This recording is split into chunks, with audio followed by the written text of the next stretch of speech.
परीक्षित, विष्णु भगवान को ही कस्तूरी की माला बना के लक्ष्मी जी उन्हीं को पति बना लेंगे। समुद्र मंथन की प्रक्रिया जारी रही। कामधेनु गौ निकला, स्वर्ग पहुंचा दिया गया। कल्प वृक्ष निकला, स्वर्ग पहुंचा दी गई। देखते ही देखते धनवंतर वैद्य अमृत का कलश लेकर के प्रकट हो गए। श्री राम कृष्ण भगवान की जय। अमृता भोर कलशम हे वदवल भूषिता भगवत साक्षात् विष्णु संभव। सुखदेव जी कहते ऐ परीक्षित, भगवान विष्णु के ही अंश धनवंतर वैद्य अमृत का कलश लेकर के प्रकट हो गए। अमृत का कलश लेकर के तो आए, लेकिन दैत्य छीन लिए। दैत्य छीन लिए। अच्छा चलो कोई बात नहीं है, छीन लिए तो दैत्य पी लेते, सो भी नहीं। दैत्यों में भी अगर एकता होती तब न पी लेते। दैत्यों में भी तो एकता नहीं थी। एक दैत्य लेके भागने लगा तो उसे छीन कर दूसरा लेके भागने लगा, दूसरे से तीसरा छीन लेके भागने लगा। यानी छीना झपटी करने में जहां जहां अमृत गिरा वहीं पर महाकुंभ का मेला लगता है। तीर्थराज प्रयाग, हरिद्वार, उज्जैन, नासिक, ये चारों महातीर्थ जो हैं वहां पे अमृत गिरे हुआ है। भगवान विष्णु सोचे जा रे कितनी मेहनत करने पर तो अमृत निकला। देवता बेचारे तो मुंह दोबर हैं, वह खड़े खड़े देख रहे हैं और ये दैत्य तो लेकर के भाग पड़े। अगर हम कोई उपाय नहीं करते हैं तो देवता बेचारे देखते ही रह जाएंगे। जैसे देखे होंगे ये कोसी जब आती है तब तो वहाँ रिलीफ बढ़ता है। मानो सरकार का रिलीफ बढ़ने आया हो, मुंह दोबर बेचारा लाइनों में खड़ा, वो पुरुष लोग सब बोरा गोबरा उठा के लगे चल गए। सांझ हो गई, बोले लाइन सट गया, सामान खत्म, कल आना फिर। अब फिर कल लाइन में आके खड़ा हुआ बेचारा, फिर रहेगा तब न। मुंह दोबर तो लाइन में खड़ा है और सामान सब सट गया। क्यों? जब मुगल रटगर से बचेगा तब न मुंह दोबरा को मिलेगा। भगवान विष्णु सोचे ये देवता बेचारे तो देखते रह जाएंगे, हम ही को कुछ करना होगा। तब तक भगवान विष्णु मोहिनी रूप धारण करके जिस रास्ते से दैत्य अमृत का कलश लेके भागे चले जा रहे थे उधर ही प्रकट हो गए श्री मोहिनी भगवान के तस्मिन्तरे विष्णु सर्वोपाय वेदेश्वरः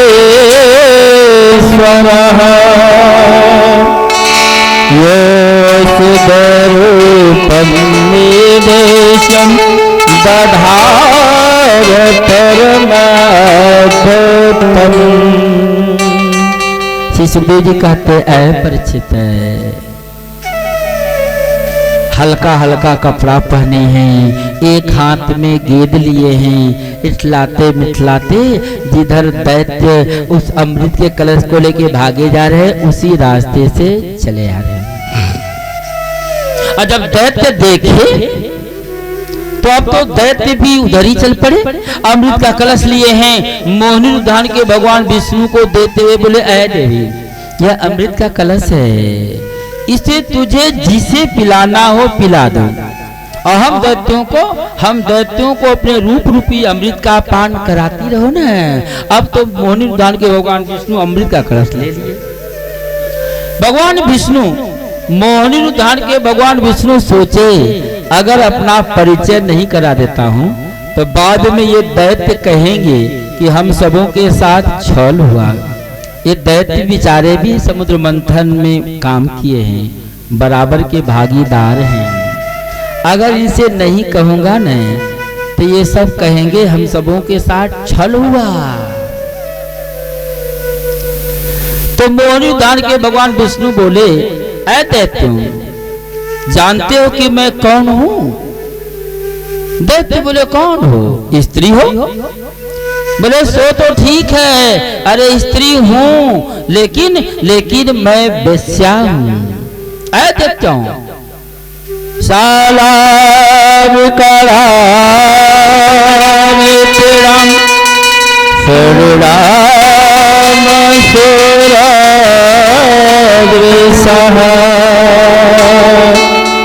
साकानं वेलित्नानि नूत्नं विचिन्यता। ऐ दैत्यों, अरे स्त्री तो हूं लेकिन वेश्या हूं। जिस किसी ने भी वेश्याओं पर, दरुपिया पे, जुआबाजों पर विश्वास किया न, उसका 7 पीढ़ी समाप्त हो जाती है। इसलिए मुझ वेश्या पे विश्वास नहीं करो। क्यों? क्योंकि जिसके सैया का नहीं ठिकाना है, दिन भर में कितनी सैया बदलेंगी, तो उनके जीवन का क्या ठिकाना। लेकिन तो दैत्य हैं। बोले, देवी तू चाहे जो करो। मोहिनी दान के भगवान विष्णु बोले, ऐ दैत्यों, अरे मुझ वेश्या के अंदर उचित अनुचित का ज्ञान नहीं है। और दैत्यों का कहना है, चाहे तू उचित करो या अनुचित करो, तुम्हारा बंटवारा हम सबों को पसंद है। ततो गृहे नित भाजनम हरे बभागिसते शोभया गिरा यबोतं को प्रसादसागुआ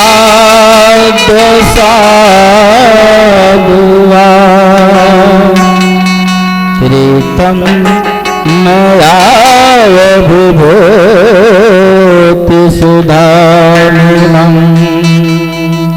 सुखदेव जी कहते, ऐ परीक्षित, मोहिनी दान के भगवान विष्णु कहते हैं कि हमारे अंदर उचित अनुचित का ज्ञान नहीं है। और दैत्य कहते हैं, चाहे उचित करो चाहे अनुचित करो, हम दैत्यों को तुम्हारा बंटवारा पसंद है। मोहिनी दान के भगवान विष्णु बोले, जब मेरा बंटवारा पसंद, चलो बैठ जाओ, लाइन में बैठ जाओ। एक लाइन दैत्यों की है और एक लाइन देवताओं की है। मानो एक लाइन संतों का है, एक लाइन दूधाधारी साकटों का। जिसके लायक जो होगा सो ये नहीं मिलेगा खाने को। कलश एक है, बंटवारा 2 चीज हो रही है। देवता लोग अमृत का पान कर रहे हैं और दैत्य बेचारे मदिरा का पान कर रहे हैं। कलश एक, बंटवारा 2 चीज हो रहा है। दैत्यों में राहु है। राहु सोचा कि हमारे पार्टी के लोग झूम रहे हैं, अब वह पार्टी मुस्कुरा रहा है, इसका मतलब कोई न कोई बात जरूर है। अरे भाई, पंच एक साथ बैठा हुआ है, खाने के लिए अगर 2 सामग्री मिले, 2 चीज मिलेगा तो परेशानी बढ़ेगी कि नहीं बढ़ेगी। जब हम नया नया आए थे बिहार में, तो धमहरा का दही बड़ा नामी था। तो मानो भोज में धमहरा का दही आया हो, पंच भगवान को धमहरा का दही मिल रहा है, हर हर खटखट, कुछ खाया कुछ छोड़िए दिया। और जो मुपुरुष लोग बैठे हैं, मुपुरुष लोगों को सदाव का दही जो न्योता में आया है स्पेशल, वह मिल रहा खाने के लिए। तो मुपुरुष लोग तो न्योता वाला दही जो है उसको खा के मुस्कुरा रहे हैं। अब पंच भगवान तो वही हर हर खटखट दही कुछ खाए कुछ छोड़िए दिए, मुंह लटकाए हैं। राहु सोचा ना, चुपकी से उठा और जाकर के देवताओं के बीच में बैठ गया। लेकिन दिन के राजा सूर्य और रात्रि के राजा चंद्रमा से कौन छिपा सकता है। सूर्य और चंद्रमा भगवान मोहिनी धारण के भगवान विष्णु से बोले, प्रभु अरे ये राहु है दैत्य है। राहु के मुख में तो अमृत पड़ चुका था, लेकिन सूर्य और चंद्रमा के कहने पर शिशु जी कहते, ऐसे ऋषियों सुखदेव जी कहते, ऐ परीक्षित, भगवान विष्णु अपना चक्षुष उठाए और देखते देखते राहु के गर्दन को काट करके दो टुक कर दे। श्री राम कृष्ण भगवान की जय। चक्रेण चूरधारेण जहार पिबतः शिरः हरितस्य वन्दात् सुधया प्लावितो पततम्। सुजी कहते ऐसे न ऋषियों, सुखदेव जी कहते हैं, ऐ परीक्षित, राहु के मुख में तो अमृत पड़ चुका था। जो राहु एक था अब तो दो हो गया, धड़ अलग सिर अलग। राहु और केतु जो आज भी सूर्य और चंद्रमा को आज भी वह ग्रसित करता है, परेशान करता है। सुखदेव जी कहते, ऐ परीक्षित, देवता लोग अमृत का पान करके तो बलिष्ठ हो गए, दैत्य बेचारे तो मदराती हुए।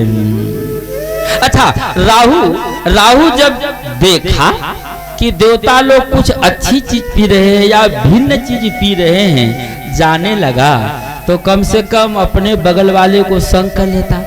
दो अगर रहते और जब चक्र उठाते देख लेता तो कह देता, अरे चक्र उठा, भागो भागो भागो। लेकिन सो नहीं किया, वह अपने जाति के लोगों से भी छल करके अकेले आया बढ़िया खाने।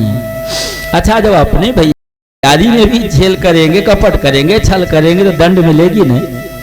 मिलेगा। एक बार बाप बेटा दोनों भोज खाने गए। अच्छा, हम जब नया नया आए थे तो आप लोगों के यहाँ भोजन के समय पानी की व्यवस्था नहीं थी। लोग अपना लोटा लेके आवे, नहीं तो घर जाके पिए। अब तो पियो फोको सब जगह चलने लगा। तो बाप बेटा दोनों आए थे भोज खाने। तब बेटा क्या करे, भोज कुछ खा ले, फिर पानी पिए, फिर खाए, फिर पानी पिए, फिर खाए, फिर पानी पिए, यानी पानी पी पी खाए। उसका बाप एक चम्मच लगाया छोटा, तो जब पानी से पेट भर लेगा तो भोज कब खाएगा? ये भोज फिर मिलेगा क्या? अरे पानी तो घर में चलकर भर रात पिएंगे, पहले भोज तो खा ले। लेकिन बेटा नहीं माना, बेचारा पानी पी पी के खाए। जब रास्ते में चला तो बोला, पिताजी हम क्यों पानी पी पी खाते थे मालूम है? वह बोला, तू मूर्ख है, बुड़बक है, तू तो पानिया से पेट भर लिया, भोज तो खाया नहीं। बोला, पिताजी सो बात नहीं है, हम तो पानी दे के तो का तो बैठा बैठा के खाए, भोजन खा के पानी दे के बैठाए, फिर खाए, फिर पानी दिए बैठाए, फिर खाए, यानी तो का तो बैठा बैठा के खाए। उसका बाप फिर एक चमेटा मारा चोट्टा, तो तू हमको क्यों नहीं बताया? हम भी तो का तो बैठा के खाते, हमको तो घाटा हो गया, घाटा हो गया। देवासुर संग्राम हुआ। देवासुर संग्राम में देवता लोग विजयी हुए, दैत्य परास्त हुए। देवता लोग विजयी होकर के स्वर्ग सिंहासन पर आकर बैठकर सुंदर ढंग से ऐशो आराम से रहने लगे।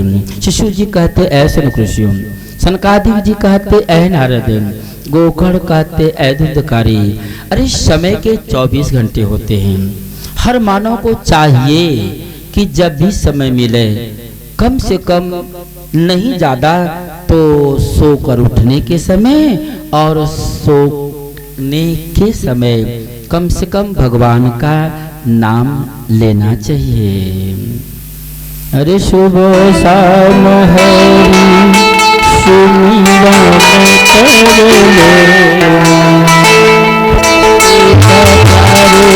तू जतन करो अरे थोड़ा थोड़ा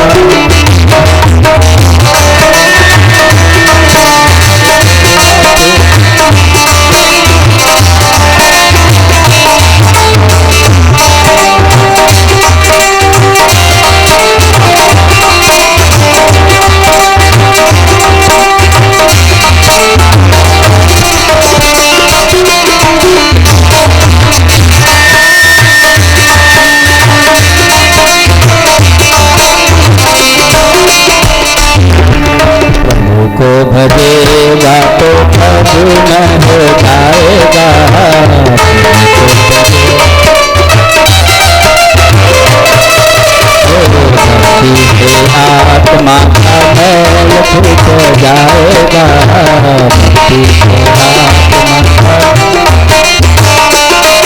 से आत्मा के साथ मनन कर मेरे, आत्मा के साथ थोड़ा थोड़ा कर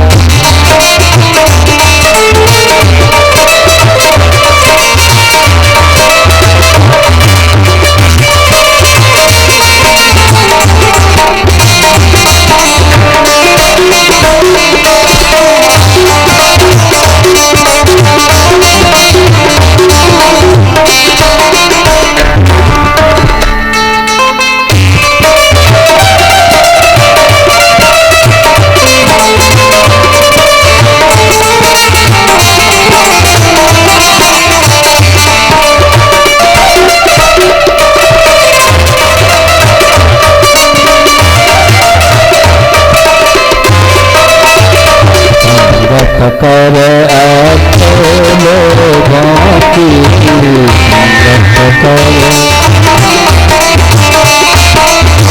दवा मिल जाएगी कभी रोगों की, दवा मिल जाएगी जिंदगी की अपनी कमाई कर मेरे, जिंदगी की थोड़ा थोड़ा भजन कर दे थोड़ा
महापुराण के सप्ताह पुराण के तीसरे दिन की कथाओं को श्रवण कराते हुए सूत जी कहते हैं सनुकृष्ण, चंगादिक जी कहते हैं नारद, गोकर्ण कहते हैं अधुंधकारी, शिशुदेव जी कहते हैं परीक्षित।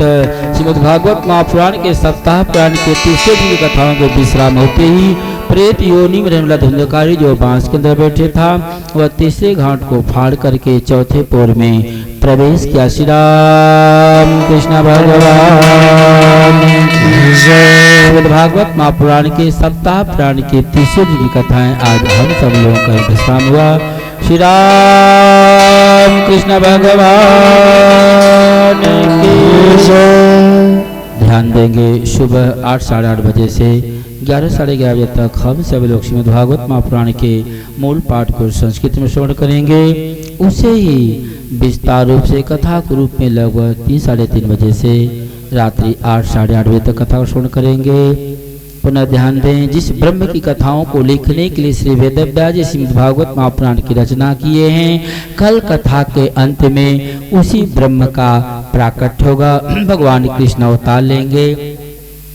भगवान कृष्ण के अवतार लेने पर हम सब धूमधाम के साथ बधाई मनाएंगे। तमाम सामग्रियां लुटाई जाएंगी। इसलिए आप सभी भक्तगण अधिक से अधिक संख्या में आकर के भगवान कृष्ण के जन्मोत्सव में भाग लें। लुटाई हुई वस्तुओं को प्राप्त करके पुण्य के भागी बने। ओम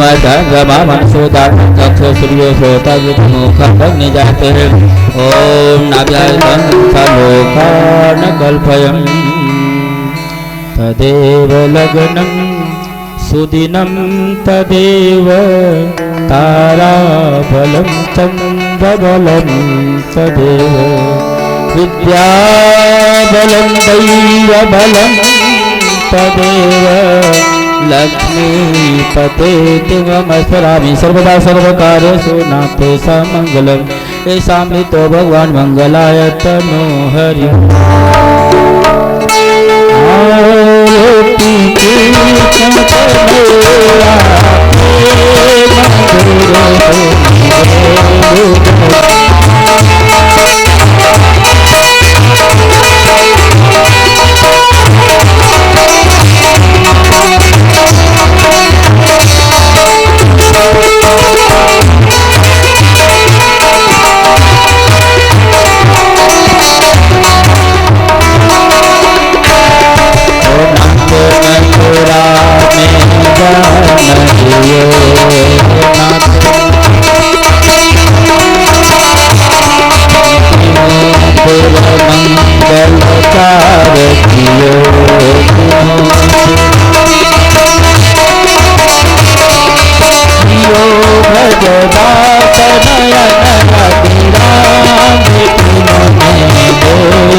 कृष्ण भगवान की जय। श्री वृंदावन बिहारी लाल की जय। श्रीमद् भागवत महापुराण की जय। श्री व्यास जी महाराज की जय। श्री सुखदेव जी महाराज की जय। श्री विष्णु भगवान की जय। श्री लक्ष्मी महारानी की जय। शंकर भगवान की जय। श्री दुर्गा महारानी की जय। श्री हनुमान जी महाराज की जय। रिहवार बाबा की जय। ग्राम देवता की जय। ग्रामपुर क्षेत्र की जय। ग्रामपुर वासियों की जय। श्रोता समाज की जय। कथा कहने वाले की जय। कथा सुनने वाले की जय। संत भगवान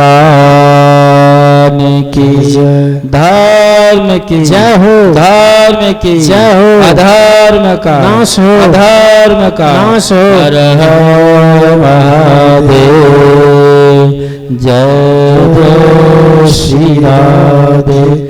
जय जय श्री राधे। जय जय श्री राधे श्याम।